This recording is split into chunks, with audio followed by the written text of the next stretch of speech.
Assalamualaikum warahmatullahi wabarakatuh. Salam sehat, berjumpa lagi di channel saya Mulyadi Tajudin. Beberapa orang bertanya kepada saya, apakah seseorang yang telah melakukan satu tindak pidana, telah melakukan suatu kejahatan, ketika dia menjadi buronan atau menjadi daftar pencarian orang ya yang sudah ditentukan oleh pihak yang berwajib, apakah kasus tersebut prosesnya seperti apa? Apakah dihentikan atau tetap dilanjutkan? Nah, pertanyaan itu, kalau kita ingin menjawabnya, maka kita bisa membaca di dalam Kitab Undang-Undang Hukum Pidana, terkhususnya nanti di pasal 78 KUHP. Akan tetapi, saya ingin jelaskan bahwa setiap orang ya yang telah terbukti melakukan suatu tindak pidana atau melakukan suatu kejahatan, maka orang tersebut harus dituntut di sidang pengadilan untuk mendapatkan suatu keadilan dan suatu kepastian hukum tentunya. Akan tetapi, ada istilah di dalam hukum pidana yang disebut dengan daluarsa. Ya, kita ketahui bahwa daluarsa itu adalah tenggang waktu. Oleh sebab itu, dalam proses pembuktian, ya, dalam proses penuntutan, maka ada sesuatu hal yang dikecualikan manakala kasus tersebut sudah melampaui waktu yang ditentukan oleh undang-undang. Kita ketahui tadi di dalam pasal 78 ya menjelaskan terkait gugurnya kewenangan untuk melakukan penuntutan. Nah, berarti ketika orang itu sudah melakukan suatu tindak pidana dan telah melakukan suatu kejahatan, manakala dia melarikan diri dan menjadi buronan, maka ada konsekuensi hukumnya sebagaimana nanti diatur dalam pasal 78 KUHP ini. Nah, di dalam hukum pidana tadi saya sebutkan bahwa ada istilah namanya daluarsa. Jadi ketika kasus itu sudah melampaui waktu yang sudah ditentukan, maka kasus itu akan dihentikan ya secara hukum. Maka orang yang tadi menjadi buronan atau menjadi DPO tadi, ketika ya sewaktu-waktu dia kembali lagi ke tempat asalnya ya, dan ternyata waktu dia melakukan tindak pidana itu sudah melampaui batas sebagaimana diatur dalam KUHP kita dalam 78, maka orang tersebut tidak dapat lagi diproses secara hukum. Nah, dasarnya sangat jelas secara ketentuan di dalam undang-undang di dalam pasal 78. Yang pertama, ini syaratnya. Yang pertama adalah terkait suatu pelanggaran ya, kategorinya adalah pelanggaran dan kejahatan menggunakan suatu percetakan ya, maka tenggang waktu yang diberikan oleh undang-undang adalah 1 tahun ya, 1 tahun. 1 tahun terhitung setelah tindak pidana itu dilakukan. Jadi ketika tindak pidana itu dilakukan pada hari ini, maka keesokan harinya baru dihitung dia punya tenggang waktu.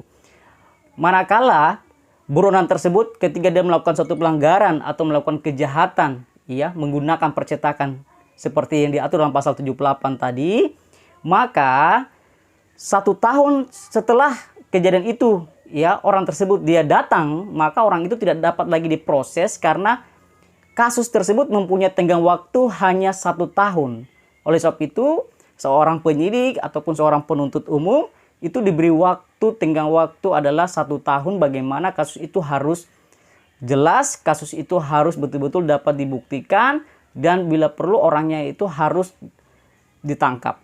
Ya, bila perlu ditangkap dan ditahan agar kasus tersebut bisa mendapatkan kepastian hukum dan keadilan tentunya. Tetapi, ya sekali lagi apabila orang tersebut tiba-tiba dia lari, ya melarikan diri, dan kasus tersebut sudah memakan waktu begitu lama, ya kurang lebih sudah 1 tahun lamanya, maka kasus itu harus ditutup seperti itu. Yang kedua adalah terkait soal apabila ya tindak pidana tersebut ancamannya adalah maksimal 3 tahun ya di dalam suatu tindak pidana setiap pasalnya, apabila ancaman itu adalah maksimal 3 tahun, maka tenggang waktu atau daluarsa yang diberikan oleh undang-undang adalah 6 tahun lamanya. Jadi setiap orang ketika melakukan tindak pidana, di mana tindak pidana itu ternyata ancamannya adalah maksimal 3 tahun, ya maksimal 3 tahun, maka kasus itu mempunyai tenggang waktu adalah hanya 6 tahun seperti itu. Ya, jadi kalau lebih dari 6 tahun lamanya, kasusnya tetap mau diproses, maka kasus tersebut sesuai dengan undang-undang tadi pasal 78, kasus tersebut harus ditutup seperti itu karena sudah melebihi dari 6 tahun lamanya. Yang berikut adalah apabila, yang ketiga ya, apabila ancaman tersebut adalah melebihi dari 3 tahun lamanya, ya 3 tahun, maka tenggang waktu atau daluarsa yang diberikan oleh undang-undang adalah kurang lama, kalau tidak salah itu adalah 6 tahun. Ya, jadi 12 tahun. Jadi 12 tahun. Jadi ketika tenggang waktu itu adalah 12 tahun, maka terkait dengan berat ringannya, maka ancaman tersebut adalah melebihi dari 3 tahun lamanya, seperti itu.